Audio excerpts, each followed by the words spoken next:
ನಾನು ಡಾಕ್ಟರ್ ಅಜಯ್ ಧರಮ್ ಸಿಂಗ್ ಎಂಬ ಹೆಸರನ್ನು ನಾನು ಕರ್ನಾಟಕ ರಾಜ್ಯ ಮಂತ್ರಿಯಾಗಿ ಸೌಮ್ಯ ಸ್ವಭಾವದ ರಾಜಕಾರಣಿ ಡಾಕ್ಟರ್ ಅಜಯ್ ಸಿಂಗ್. ಫಸ್ಟ್ ಕನ್ನಡಕ್ಕೆ ಸ್ವಾಗತ. ನಾನು ಉಮರ್ ಫಾರೂಕ್.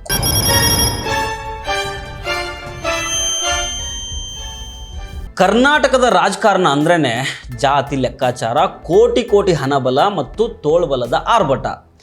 ಜಾತಿಯ ಬೆಂಬಲ ಇಲ್ಲದೆ, ಹಣದ ಬಲ ತೋರಿಸದೆ ರಾಜಕಾರಣ ಮಾಡೋದಕ್ಕೆ ಇಲ್ಲಿ ಸಾಧ್ಯನೇ ಇಲ್ಲ ಅಂತ ಎಲ್ಲರೂ ಅಂದ್ಕೊಳ್ಳೋ ಕಾಲದಲ್ಲೂ ಕೇವಲ ತಮ್ಮ ಸರಳತೆ, ಸೌಮ್ಯ ಸ್ವಭಾವ ಮತ್ತು ನಿಸ್ವಾರ್ಥ ಜನಸೇವೆಯಿಂದಾನೇ ಜನರ ಮನಸ್ಸು ಗೆದ್ದು ಸತತ 3 ಬಾರಿ ಶಾಸಕರಾಗಿ ಈಗ ಕರ್ನಾಟಕ ಸರ್ಕಾರದ ನೂತನ ಸಚಿವರಾಗಿ ಪ್ರಮಾಣ ವಚನ ಸ್ವೀಕರಿಸಿದ್ದಾರೆ ಡಾಕ್ಟರ್ ಅಜಯ್ ಧರಮ್ ಸಿಂಗ್. ಮಾಜಿ ಮುಖ್ಯಮಂತ್ರಿ ದಿವಂಗತ ಎನ್ ಧರಮ್ ಸಿಂಗ್ ಅವರ ಪುತ್ರನಾಗಿದ್ದರೂ ಯಾವುದೇ ಅಮ್ಮು ಬಿಮ್ಮು ತೋರಿಸದೆ ತಂದೆಯ ಹಾದಿಯಲ್ಲೇ ಅಜಾತಶತ್ರು ಎನಿಸ್ಕೊಂಡವರು ಈ ಡಾಕ್ಟರ್ ಅಜಯ್ ಸಿಂಗ್. ವೈದ್ಯಕೀಯ ಕ್ಷೇತ್ರದಿಂದ ಹಿಡಿದು ರಾಜಕೀಯದ ಎತ್ತರದ ಹಂತದವರೆಗೆ ಇವರ ಪಯಣ ಹೇಗಿತ್ತು, ಇವರ ಸಮಾಜ ಸೇವೆ ಮತ್ತು ರಾಜಕೀಯ ಆದಿಯ ಪ್ರತಿಯೊಂದು ಡೀಟೇಲ್ಸನ್ನು ಈ ಸಮಗ್ರ ವಿಡಿಯೋದಲ್ಲಿ ಸಂಪೂರ್ಣವಾಗಿ ನೋಡ್ತಾ ಹೋಗೋಣ.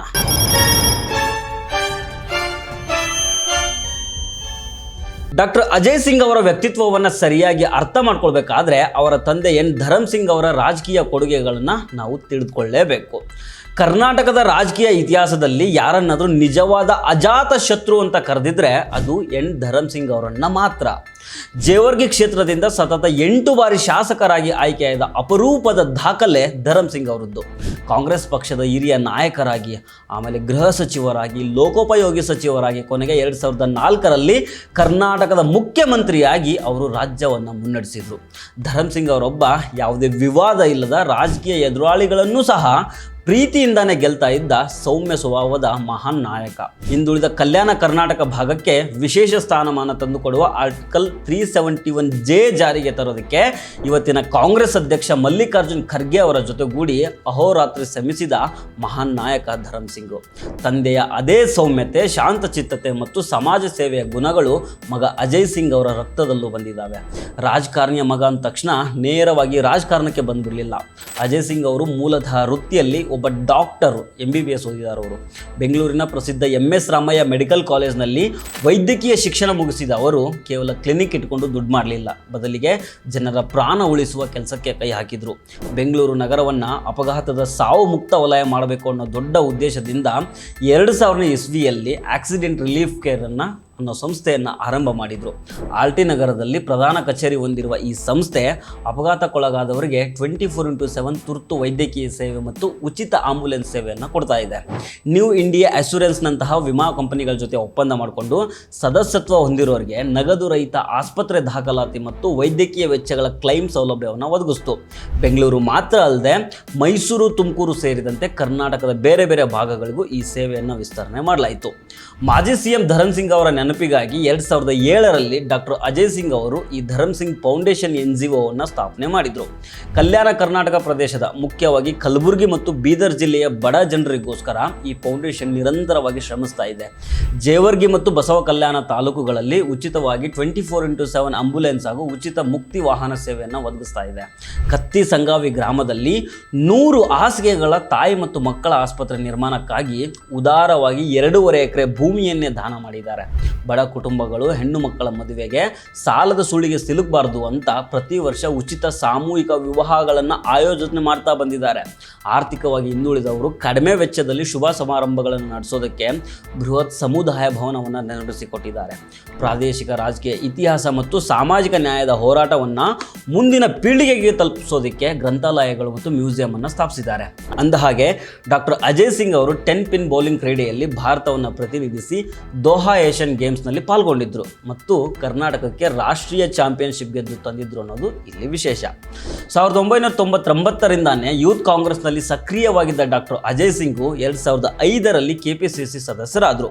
2009ರ ಲೋಕಸಭಾ ಚುನಾವಣೆಯಲ್ಲಿ ಬೀದರ್ ಕ್ಷೇತ್ರದಿಂದ ಸ್ಪರ್ಧಿಸಿದ್ದ ತಮ್ಮ ತಂದೆ ಧರಮ್ ಸಿಂಗ್ ಅವರ ಇಡೀ ಕ್ಯಾಂಪೇನ್ ಅನ್ನು ಡಾಕ್ಟರ್ ಅಜಯ್ ಸಿಂಗ್ ತಾವೇ ಮುಂದೆ ನಿಂತು ಮ್ಯಾನೇಜ್ ಮಾಡಿ 39,000ಕ್ಕೂ ಹೆಚ್ಚು ಮತಗಳ ಅಂತರದಿಂದ ತಮ್ಮ ತಂದೆಯನ್ನು ಗೆಲ್ಸ್ಕೊಂಡು ಬಂದಿದ್ರು. ಆದರೆ 2010ರಲ್ಲಿ ಡಾಕ್ಟರ್ ಅಜಯ್ ಸಿಂಗ್ ಅವರ ರಾಜಕೀಯ ಜೀವನದಲ್ಲಿ ಮೊದಲ ಸವಾಲು ಎದುರಾಯಿತು. 2010ರ ಗುಲ್ಬರ್ಗ ದಕ್ಷಿಣ ಉಪಚುನಾವಣೆಯಲ್ಲಿ ಸ್ಪರ್ಧೆ ಮಾಡಿದ ಅಜಯ್ ಸಿಂಗು ಬಿಜೆಪಿಯ ಅಭ್ಯರ್ಥಿ ಎದುರು ತೀರಾ ಅಲ್ಪ ಅಂತರದಿಂದ ಸೋಲು ಅನುಭವಿಸಬೇಕಾಯಿತು. ಆದರೆ ಈ ಸೋಲಿನಿಂದ ಅವರು ಧೃತಿಗೆಡಲಿಲ್ಲ. ಗೆಲುವು ಸೋಲು ರಾಜಕೀಯದ ಭಾಗ, ಜನರ ಸೇವೆನೇ ನನ್ನ ಅಂತಿಮ ಗುರಿ ಅಂತ ಮತ್ತೆ ಜೇವರ್ಗಿಗೆ ಬಂದು ಹಗಲಿರುಳು ಜನರ ಕಷ್ಟಗಳಿಗೆ ಸ್ಪಂದಿಸೋದಕ್ಕೆ ಶುರು ಮಾಡಿದರು. 2013 ವಿಧಾನಸಭಾ ಚುನಾವಣೆ ಡಾಕ್ಟರ್ ಅಜಯ್ ಸಿಂಗ್ ಅವರ ಪೊಲಿಟಿಕಲ್ ಕೆರಿಯರ್ನ ದೊಡ್ಡ ಟರ್ನಿಂಗ್ ಪಾಯಿಂಟು. ಜೇವರ್ಗಿ ಕ್ಷೇತ್ರದಿಂದ ಕಾಂಗ್ರೆಸ್ ಅಭ್ಯರ್ಥಿಯಾಗಿ ಸ್ಪರ್ಧೆ ಮಾಡಿದ ಅಜಯ್ ಸಿಂಗ್ ಸರಿಸುಮಾರು 36,700 ಮತಗಳ ಬೃಹತ್ ಅಂತರದಿಂದ ಗೆದ್ದು ಬಂದರು. ಇದು ಇಡೀ ಕಲಬುರಗಿ ಜಿಲ್ಲೆಯಲ್ಲೇ ದಾಖಲೆಯ ಗೆಲುವಾಗಿತ್ತು. 2018 ಚುನಾವಣೆಯಲ್ಲಿ ಬಿಜೆಪಿಯ ಪ್ರಬಲ ಪೈಪೋಟಿಯ ನಡುವೆನೂ 16,000ಕ್ಕೂ ಹೆಚ್ಚು ಓಟ್ಗಳ ಅಂತರದಿಂದ ಸತತ 2ನೇ ಬಾರಿ ಗೆದ್ದು ಬಂದರು. 2023 ಚುನಾವಣೆಯಲ್ಲಿ ಕ್ಷೇತ್ರದಲ್ಲಿ ತಮ್ಮ ಅಭಿವೃದ್ಧಿಗಳ ಕೆಲಸಗಳ ಆಧಾರದ ಮೇಲೆ ಸತತ 3ನೇ ಬಾರಿಗೆ ಜಯಗಳಿಸಿ ಹ್ಯಾಟ್ರಿಕ್ ಗೆಲುವು ದಾಖಲಿಸಿದರು.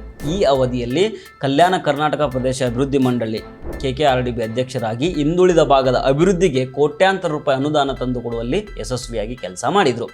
ಸಾಮಾನ್ಯವಾಗಿ ಜೇವರ್ಗಿಯಲ್ಲಿ ರಜಪೂತ್ ಸಮುದಾಯದ ಓಟುಗಳು ಬೆರಳೆಣಿಕೆ ಎಷ್ಟಿದ್ದಾವೆ, ಏನೋ ಒಂದು 8-10 ಮನೆ ಅಂತ ಹೇಳ್ಬೋದು ಅಷ್ಟೇ. ಆದ್ರೂ ಎಲ್ಲ ಧರ್ಮ, ಎಲ್ಲ ಜಾತಿಯ ಜನರನ್ನು ಪ್ರೀತಿಯಿಂದ ಕಂಡು ಸೌಮ್ಯವಾಗಿ ನಡೆದುಕೊಳ್ಳುವ ಮೂಲಕನೇ ಡಾಕ್ಟರ್ ಅಜಯ್ ಸಿಂಗ್ ಜನರ ಹೃದಯವನ್ನು ಗೆದ್ದಿದ್ದಾರೆ. ಯಾವುದೇ ವಿವಾದಕ್ಕೆ ಸಿಕ್ಕಾಕೊಳ್ಳದೆ, ಯಾರ ವಿರುದ್ಧವೂ ಕಟುವಾಗಿ ಮಾತನಾಡದೆ ಅತ್ಯಂತ ನಿಷ್ಠೆಯಿಂದ ಕೆಲಸ ಮಾಡಿದ ಅವರ ನಾಯಕತ್ವವನ್ನು ಗುರುತಿಸಿ ಇವತ್ತು ಅವರಿಗೆ ಕರ್ನಾಟಕ ಸರ್ಕಾರದ ಸಚಿವ ಸ್ಥಾನವನ್ನು ನೀಡಿ ಗೌರವಿಸಲಾಗಿದೆ. ಅಪ್ಪನ ಹಾದಿಯಲ್ಲೇ ಸಾಗ್ತಾ ಇರುವ ಡಾಕ್ಟರ್ ಅಜಯ್ ಸಿಂಗ್ ಅವರು ಸಚಿವರಾಗಿ ಕಲ್ಯಾಣ ಕರ್ನಾಟಕ ಭಾಗದ ಬಡ ಜನರ ಬಾಳಿಗೆ ಮತ್ತಷ್ಟು ಬೆಳಕಾಗಲಿ ಅನ್ನೋದು ಎಲ್ಲರ ಆಶಯ. ಸರಳ ಸಜ್ಜನ ರಾಜಕಾರಣಿ ಡಾಕ್ಟರ್ ಅಜಯ್ ಸಿಂಗ್ ಅವರ ಈ ಸುದೀರ್ಘ ಪಯಣದ ಬಗ್ಗೆ ನಿಮ್ಗೆ ಏನನ್ಸುತ್ತೆ ಕಾಮೆಂಟ್ ಮಾಡಿ ತಿಳಿಸಿ. ಈ ವಿಡಿಯೋ ಇಷ್ಟ ಆಗಿದ್ದರೆ ಲೈಕ್ ಮಾಡಿ, ನಿಮ್ಮ ಫ್ರೆಂಡ್ಸ್ಗೆ ಶೇರ್ ಮಾಡಿ ಮತ್ತು ನಮ್ಮ ಚಾನಲ್ಗೆ ಸಬ್ಸ್ಕ್ರೈಬ್ ಆಗೋದನ್ನು ಮರಿಬೇಡಿ. ನಮಸ್ಕಾರ.